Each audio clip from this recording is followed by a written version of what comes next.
Daí, pessoal, mais uma resolução. Um suco de frutas é vendido em dois tipos de latas cilíndricas.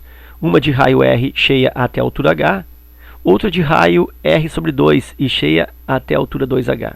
A primeira é vendida por R$ 3,00 e a segunda é vendida por R$ 1,60.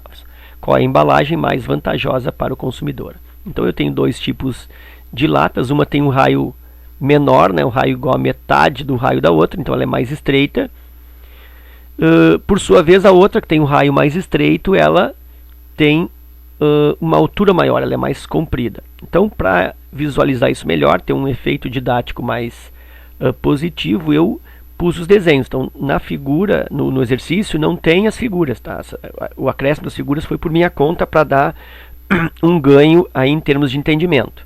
Certo? Então, eu vou colocar aqui as figuras dessas duas latas. Ó, tá aí. Então, eu tenho uma lata que tem raio R e altura H, e tem uma outra lata que foi reduzido o raio para metade, ó. Ela é mais estreita, raio R/2, mas a altura foi ampliada. Foi dobrada a altura é 2H.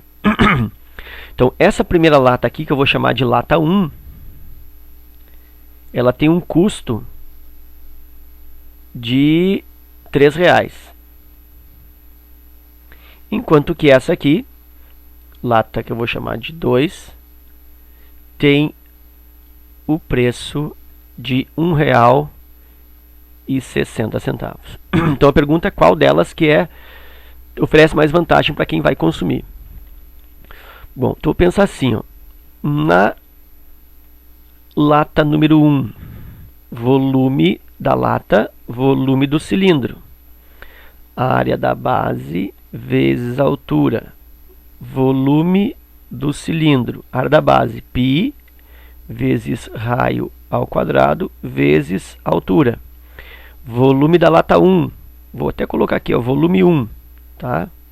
Podia ter colocado aqui também, ó, tá? Mas já que eu não fiz, volume 1 equivale a πr, não tenho o que fazer, né? Não tem os valores. Então o volume 1 é πr ao quadrado h.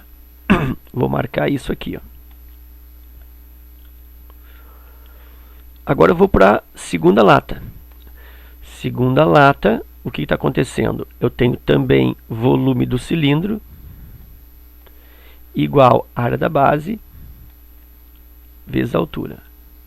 Volume dessa lata, volume do cilindro, área da base π, r ao quadrado, área de círculo, né? Vezes a altura.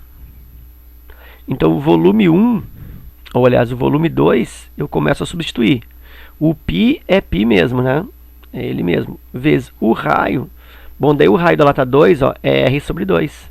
Então aqui R sobre 2 ao quadrado.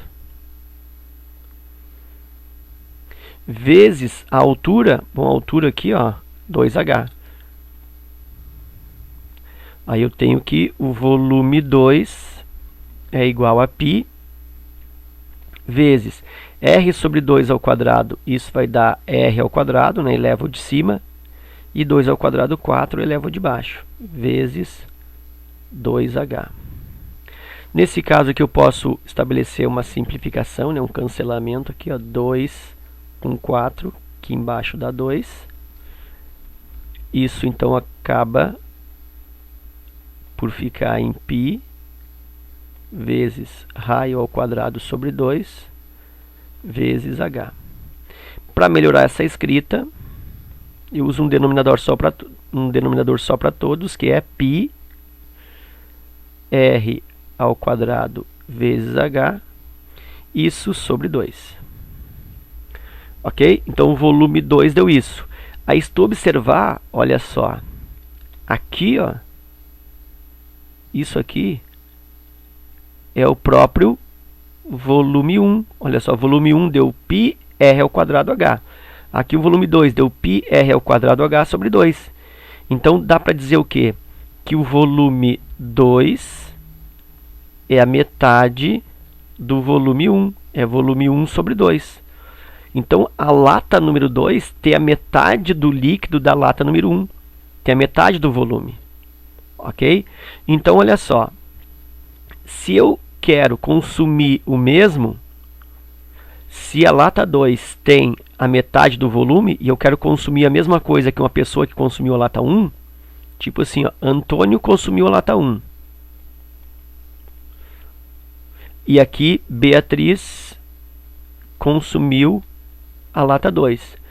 Então significa, se Beatriz quiser atingir o mesmo consumo do Antônio, tem que tomar 2 latas dessas, né? Porque essa lata aqui tem a metade do volume. Então 2 latas da 2 vai ter um custo de quanto? Vai ter um custo de R$ 3,20. Então nota que Antônio gasta R$ 3 e toma a quantidade de volume V1. A Beatriz, para igualar esse volume, tem que tomar 2 latas e paga R$ 13,20.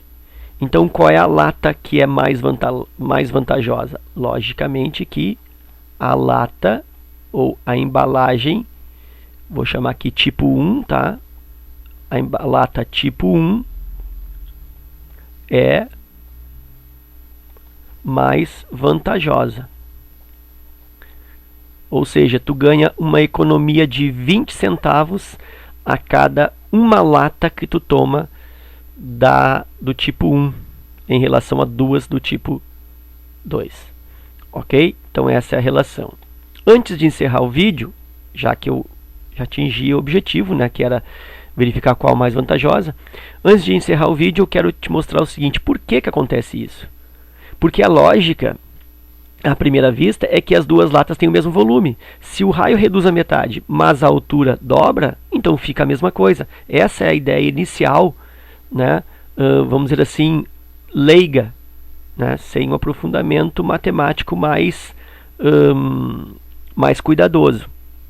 Mas por que então que a segunda lata fica com seu volume reduzido à metade? Porque na fórmula do volume do cilindro, olha o que acontece.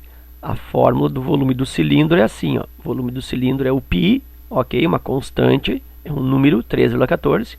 Aqui o raio, que é uma variável, então, raio ao quadrado. E aqui vezes a altura, que é a segunda variável, h.